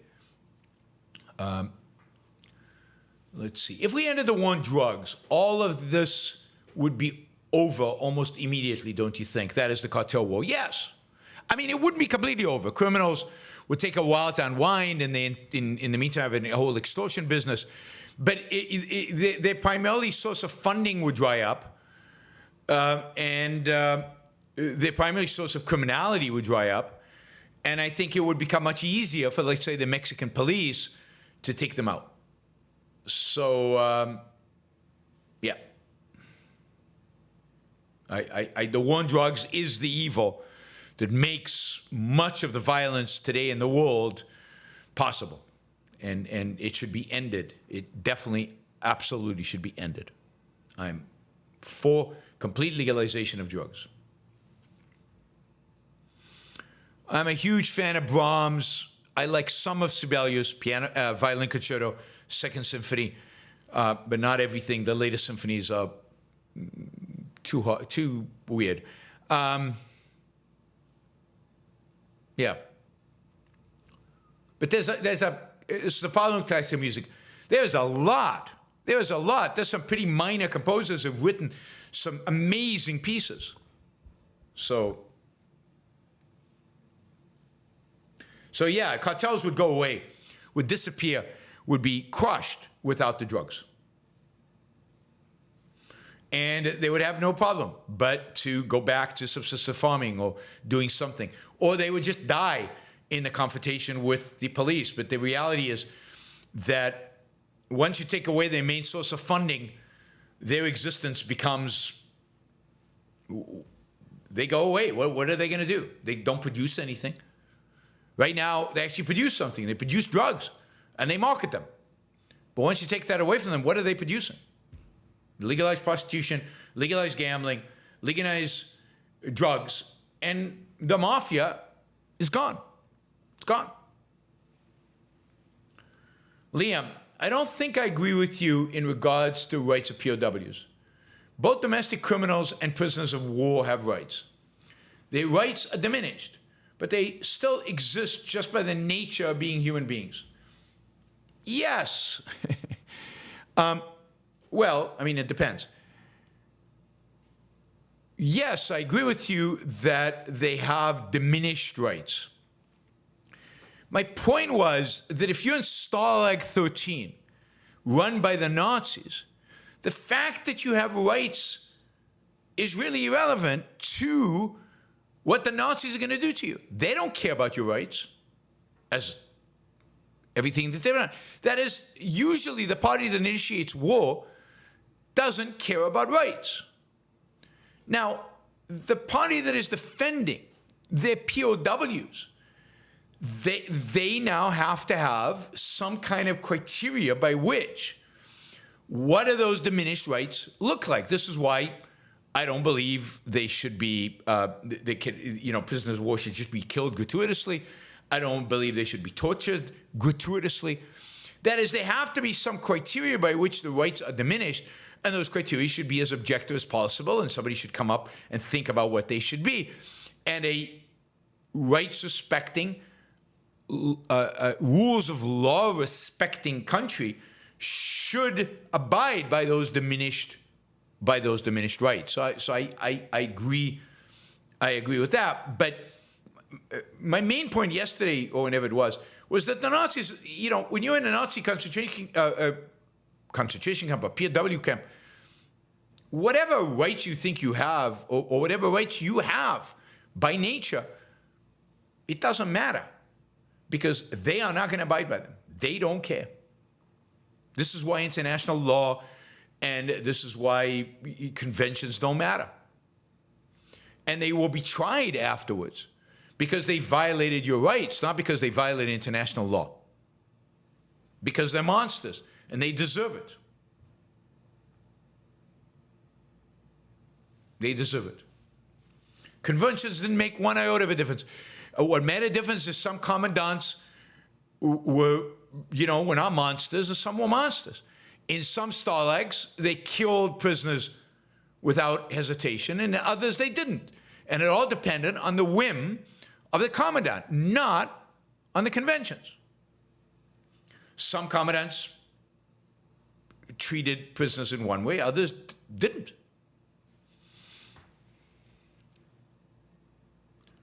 And they should be the criminals of war, the bastards who slaughtered people, should be prosecuted whether there's an international convention or not.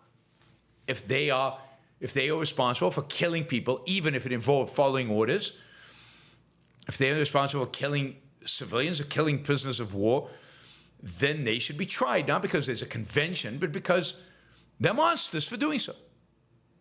And, they can then defend themselves by saying, we got orders, and the court would take that into account, and they would decide how responsible were these people. But that should all be out in the open. It should be tried. This is why prison guards in Auschwitz should be tried and are being tried. And it's good that they're being tried, even though they were just prison guards. You have moral responsibility for the things that happen.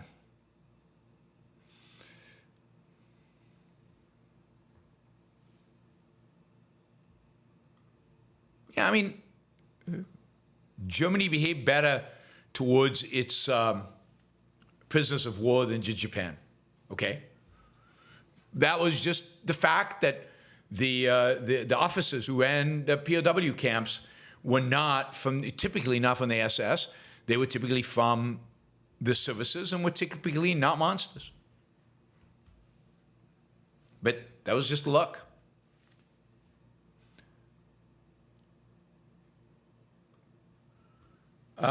Richard, thank you for all you do. Is there any way to count these super chats towards membership? No, I can't. You have to do a separate membership, $5. I'm sorry, but YouTube won't allow me to do it. I can't do it. It's just there's no mechanism by which to do it. And it's the same if you're a monthly supporter. You can be giving me $1,000 a month somewhere. You still can't become a member because to do a member, you have to go through the whole YouTube process. But thank you, Richard. Really appreciate the support. All right, we're $9 away from reaching our second hour goal. Thank you, guys. All right, John says, will you cover the Musk-Maduro fight? I don't know. Musk is on the right side here by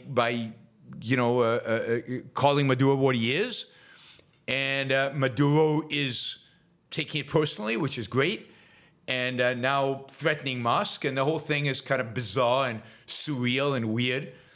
But good for Musk for taking on Maduro, and everybody should take on Maduro. Maduro is an evil bastard, and what he's doing is I mean, he's stolen an election, but more than that, he's a thug. He's a real thug. All right, let's take the $2 to $10 questions. Capitalist spy. It appears the terrorist hunting season is pretty good this week. It is. It's kind of, it looks like the Israelis planted this bomb, not knowing exactly when they would need it, not knowing exactly when they would detonate it, and it turned out to be pretty much within 24 hours of when they killed the number 2 in Hezbollah, or number 3 in Hezbollah. Yes, and it's also, today, Israel announced that strike they did last month that killed, they thought it killed the military leader of Hamas, basically the number 2 within the military wing of Hamas, that actually had killed him. They killed him. Mohammed Deft, who Israel has been trying to kill for 20 years, they finally got him. They now have proof that he's dead. In their view, it's unequivocal. So I hope they're right. Now they just need to get the number 1 of Hamas, the overall leader of Hamas, who's in a tunnel deep down somewhere in Gaza, and I hope they get him. Mervin says, philosophy at work. I love you even more than I love Mexican street corn. But they took our cobs. All right. You guys can spend the next hour figuring what she meant. Shazbot, another $10. If anyone can recall what Ellis Wyatt wrote on the sign when he abandoned his oil wells. Did anybody do that? I wasn't following, so I don't know if anybody did that. What did he write on the sign? You can still do it now. Shazbot, Doug Stangie, got it close enough. I am leaving it as I found it. Take over, it's yours. Yep, okay, so you answered already. John, would you debate Murray on race and crime? I assume you'd destroy him. Have you read The Bell Curve? Name a single wrong finding. Yeah, I would debate Murray on race more broadly. Happy to debate Murray on that, or on a variety of different topics on which we disagree. Murray is a determinist. His writing filled with determinism. I don't think I would destroy him. I don't think I'd destroy anybody in a debate. Debates are not about destroying. It really turns out that way. Debates are hard. But yeah, I mean, I would debate him, and hopefully rational people would be able to see that I'm right and he's wrong. Have I read The Bell Curve? Yes. Name a single wrong finding. I don't know that any of the findings in terms of the statistical data is wrong. I don't know. It's the interpretation and conclusions which I think are wrong. It's the determinism implicit in it. It's the whole attitude that he and so many others have towards IQ, which I challenge. And the idea that IQ is somehow all genetic, it's all about the genes, I challenge that. So happy to debate him. Although, I'd have to what do you call it? Gear up for that one, because it's not knowledge that I just have at my fingertips. But yes, happy to debate. I've met Charles Murray. We disagree on a number of things. This is not the only thing we disagree on. A number of things. He's super smart, but he's wrong. He's wrong in a typical way. He's a determinist, which is, a precursor to being a collectivist. Fender Harper. If one's central purpose is to compete in contests of speed from a starting point to a finish line, Are they a racist? That's pretty funny. The ism of racing. Joking again. Have more support. Thank you, Fed Harper. Really appreciate it. And that was kind of funny. It was actually funny. I'll give him that. Don't you think that was funny? If you want to compete, that's all right. I'll take it. All right. Race. I don't know about you, but I'm writing in James Valiant. For what? What are you writing James Valiant in for? President? I'm not voting. I'm not voting. Can vote, even if I wanted to. But I don't want to.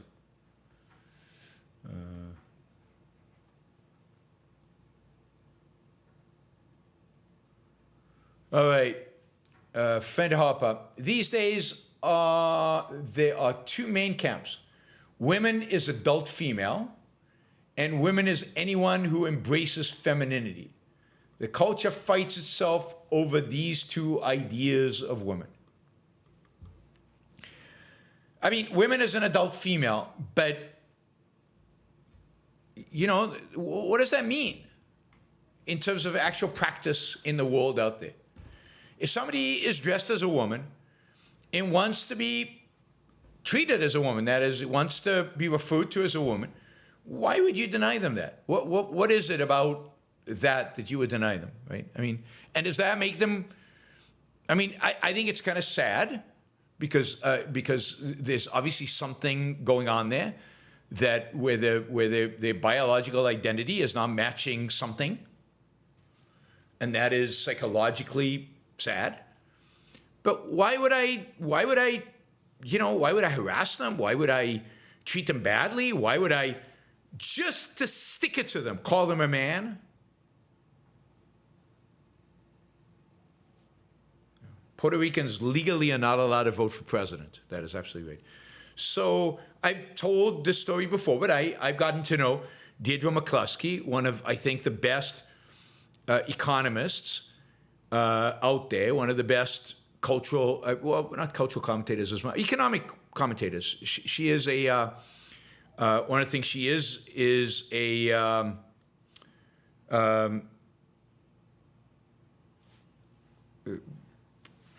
intellectual. She's a popular intellectual on the free market side, considers herself a libertarian.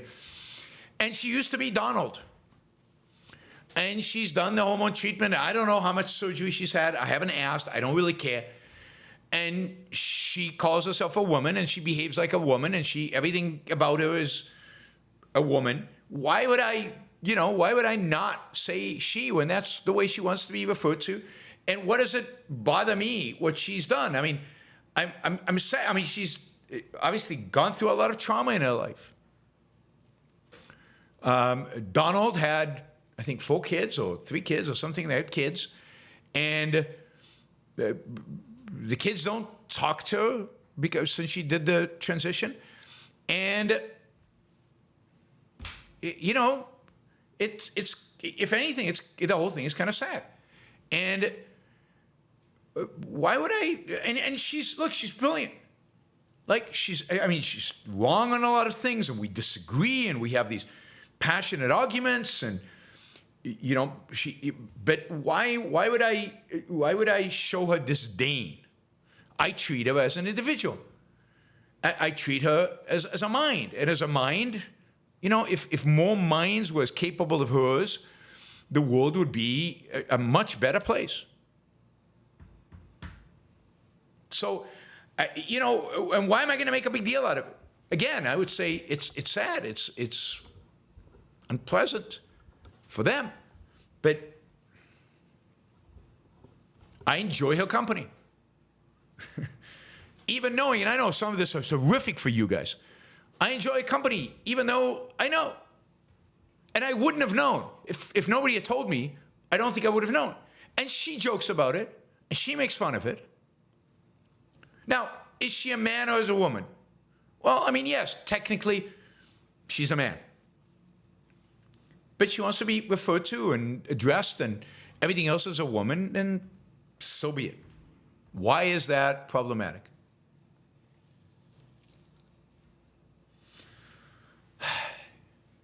And why the obsession? I mean, why the obsession? It doesn't confer any responsibility on me. If you see somebody in a dress wearing makeup, look like a woman, assume they're a woman.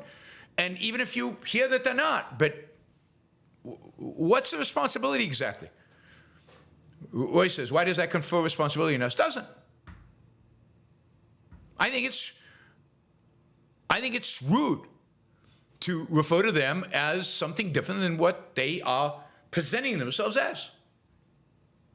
It doesn't mean you're saying that metaphysically, no, she's changed. And what is going to happen? This is an interesting question. An interesting question. What is going to happen when you can really transition? Which maybe in 100 years, 500 years, I don't know, some point, you'll be able to really transition. Replace the sex organs and replace whatever. What will happen then? What will you do then? Will you be all upset about the definition of man or woman when you could? What if you could choose? What when we get to the point of transhumanism and you can actually choose?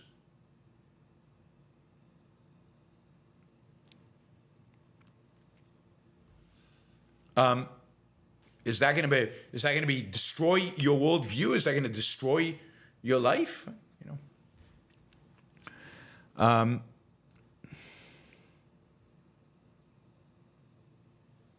Anyway, what's going to happen when we can create babies without a sperm and an egg? What are we going to do then? Like, you can take a skin cell and modify it, and it can become an embryo. What are we going to think? I mean, it's kind of mind-blowing, but it's not. We're not that far from that. 100 years maybe.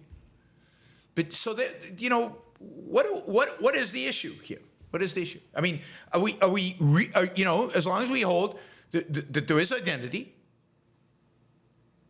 Deidre McCluskey is not a woman, and she doesn't have female, what do you call it, reproductive. We know that. You recognize the identity, but it's okay.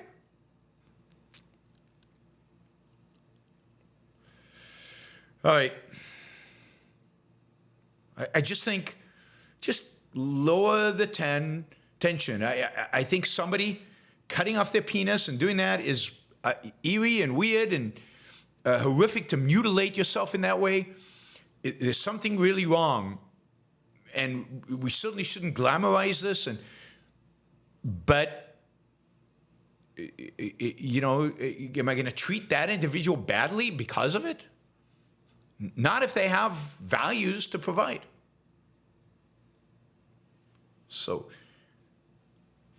now that is the position. That is my position on trans. And and then there are all these intersex border cases, which I'm just going to leave that because I know nothing about it. And that is, again, strange and weird and doesn't fall into any clear category. But you're usually born with a set of reproductive, but some people are born with both sets of reproductive organs. And some people are born with not XY or XX, but some other combination, and with one set of organs, and some with multiple sets of organs. This is an incredibly complex issue. Now, those people, are a separate category. So the whole point is, I Fend Hopper, I don't think, I'm not ranting at you. I'm ranting at the people who accused me of thinking that gender was or gender and sex were socially constructed, which is a complete lie, because I've never ever said that. I've said races, but I've never said that about gender and sex. But people are offended, people are upset, people freak out because I call Deidre McCluskey she. That freaks them out completely, but that's nuts. Right?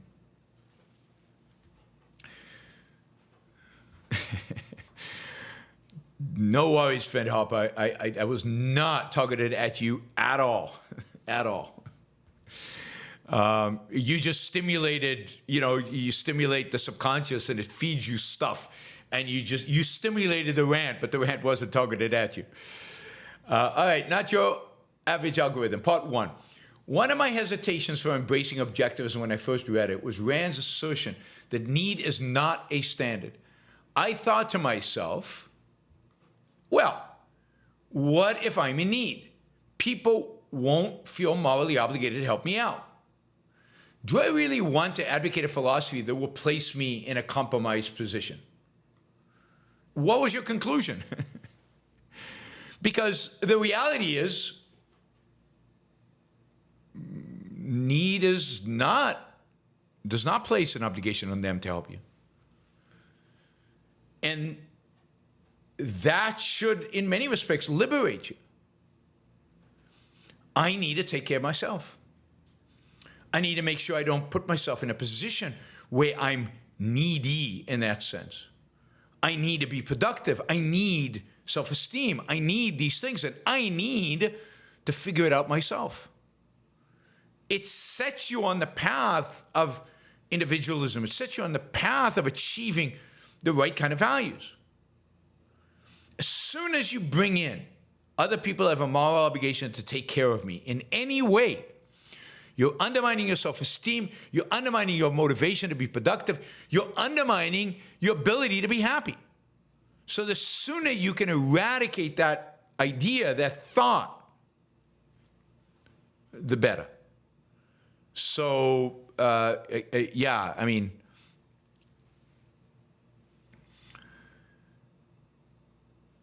yeah, so don't let that stop you from becoming an objectivist. That should be the reason to become an objectivist. That you don't want to ever feel like other people's moral obligations take care of me. Oh my God, that's such a horrible idea. Such a horrible feeling to have. I'm dependent on others. I don't want to be dependent. Clark says, I have a mental illness that makes me think that people will change their minds if I present correct arguments with the appropriate facts and data. Yeah, I mean, I think, Clark, there's a pill for that. We need to get you on the right medication. I think with the right medication, we can fix this. So I don't think you're a lost case. Don't worry, stay strong. All right, Michael, do you think bullying is worse in the U.S. than in other Western countries? One of the reasons why we have a school shooting epidemic. No, I don't think so. I doubt it. I don't think we have a school shooting epidemic. Epidemic is way too strong of a term. And I don't know the stats on a per capita. Sometimes it's surprising how much, horrors go on in other schools, other countries that we don't know of. So I don't know. I mean, I don't know if there's more bullying. I've lived in the United States. Bullies try to bully me in the U.S. No question about that. Did bullies try to bully me in Israel? I think so. It was harder in Israel, because in Israel I was clearly not going to be easily bullied. In America, I was clearly the outsider, and the bullies tried to take advantage of that. And they learned that it wasn't a good idea. But so I don't know. I can't tell you. I don't have statistics on bullies in the world. Bullying is always the same. It's the kid who pushes you around, who takes the ball from you when you're playing basketball, who trips you up in the corridor in school. Bullies, I think, are the same all over the world. And the only way to deal with bullies is when they push you, push them harder back. And be willing to take a beating. You have to be willing to take a beating. So, assuming that it's not, do it, stand up to them in places where you're going to be seen so they can't get too violent. But yeah, stand up to them. That is the key. And take the consequences. So I fought with other kids, and I landed up in the principal's office or whatever, because I would not stand down to a bully.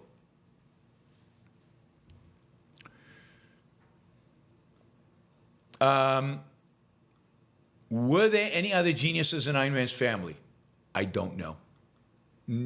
As far as I know, not in the immediate family, but I don't know. But IQ and genes. What about IQ and genes? Liam, any good concierge doctors in the U.S. you would recommend? Not by name. I mean, I know there are some run by Objectivists, but I can't remember the name of it now. But there's a network of concierge doctors, and I think they have some relationship to Objectivists, but really I don't know. You shouldn't take advice from me about doctors. And look, there are concierge doctors everywhere. And it really depends on what you mean by concierge doctor, because I do have a good organization that provides a doctor, but also screening tests and everything else. And I've talked about that. That's human longevity. And I would definitely look up online human longevity. And if you can afford it, sign up for their screening program and their doctors and everything else. So that is the kind of concierge doctor I have, human longevity. And there's another company that competes with them that is based, I think, in Florida. Henry Allen Laudermilk. Dr. Peikoff supported the truckers' strike as they occupied roads and blocked trade. Isn't that wrong as well? I mean, it's an issue of degree. That is, it's an issue of context. I think that given what the government was doing to us, lockdowns and the kind of prosecution and everything else, people had to stand up to them. Now, at the time, I mostly took the stand at, occupying the roads and honking into the night to keep people awake and all of that stuff. Was just ridiculous. But think about also the context, right? BLM has just rioted all over the United States, and that was thought to be a virtue, not a vice, and something to be applauded. So if you're gonna complain about the truckers, you had to complain about BLM blocking roads, burning down stuff, but even just the demonstrations were the same as the truckers, and they weren't condemned. So so it seems given. And then once the Canadian government did what they did to truckers, confiscated their bank accounts and everything else, that is such an evil act. That is so beyond the rule of law and just an abuse of power, so authoritarian.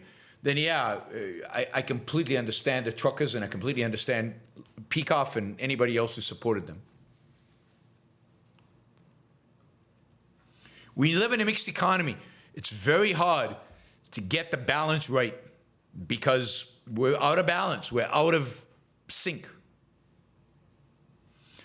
David, top three operas. God, I mean, it's hard. I don't know, La Traviata. What do you call it? God. Aida. And, no, what was it? God, the Puccini one, one of the Puccini ones, but I think it would be, the name is not coming into my mind. Anyway, Puccini and Verdi, they're the top. If you need a third opera composer, it's Rossini or Wagner, but it really is Puccini and Verdi. La Traviata, Tosca, thank you, Linda. Tosca, La Traviata, and Aida. There's three. But you can't go wrong with Verdi's most famous ones, and you can't go wrong with Puccini's most famous ones. And then at some point, there's Wagner, and there's Wagner, and of course there's Rossini, and Beethoven has a great opera, and there's plenty. There's Carmen, there's a bunch.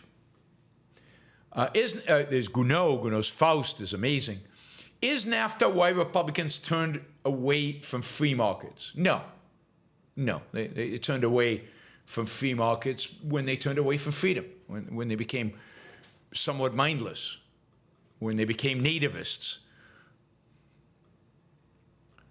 Robert, I knew an objectivist big rig trucker who didn't know he wasn't born a man until who I didn't know wasn't born a man until I was told. He didn't expect anyone to accommodate him, use his pronouns, whatever. He was unquestionably a good man. But he wasn't born a man. Yeah, exactly. It's what he made of himself, you know. Now, he still had a biological nature, and when asked about his biological nature, it is what it is. So you're not denying identity, but you're also not denying what's in front of your face.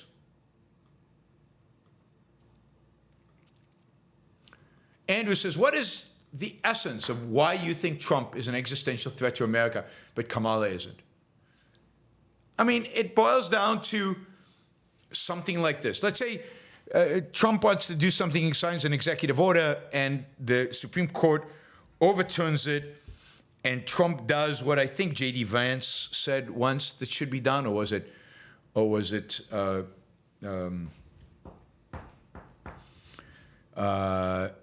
I think it was J.D. Vance, or was it the other national conservatives? Anyway, he says, I'm ignoring you.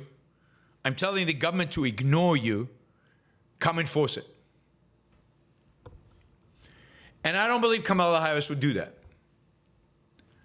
But I do believe Donald Trump is capable of doing it. And his supporters applauding it. Now, I might be wrong about Kamala Harris. Maybe she would do it too. But I don't think she would. And there's no evidence to suggest. But post January 6th, and given his character and his behavior while he was president, which made January 6th not that surprising, and his whole behavior post the 2020 election, not that surprising, I think Trump could ignore our institutions. Trump is the only president in American history who has no conception of the American system of government, no respect for it, and no conception of it. And if he could, would love to get rid of it. I don't think Kamala cares enough to do anything like that. Right? I just don't think they care enough.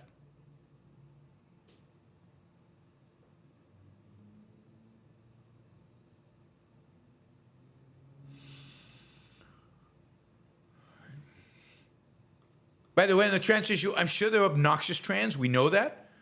I'm sure there are horrible trans that make it out. They want special treatment. That the whole intersectionality plays into that.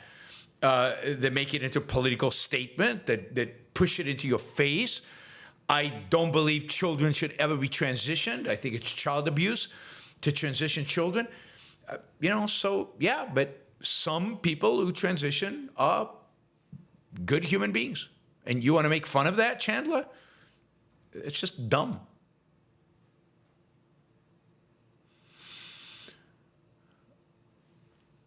All right, Matt says, my black friend who got into Cornell had his ambition thwarted by the idea that he will always be a victim. It fed into laziness, just as you described. Yeah, it has to. It has massive psychological consequences. To know that you are labeled now a victim.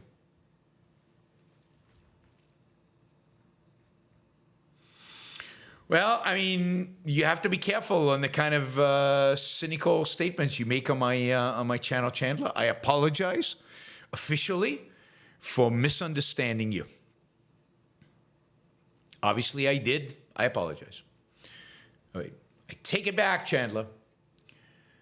Alexis, sorry. What do you make of Kemi Badenoch's chance to become leader of the opposition?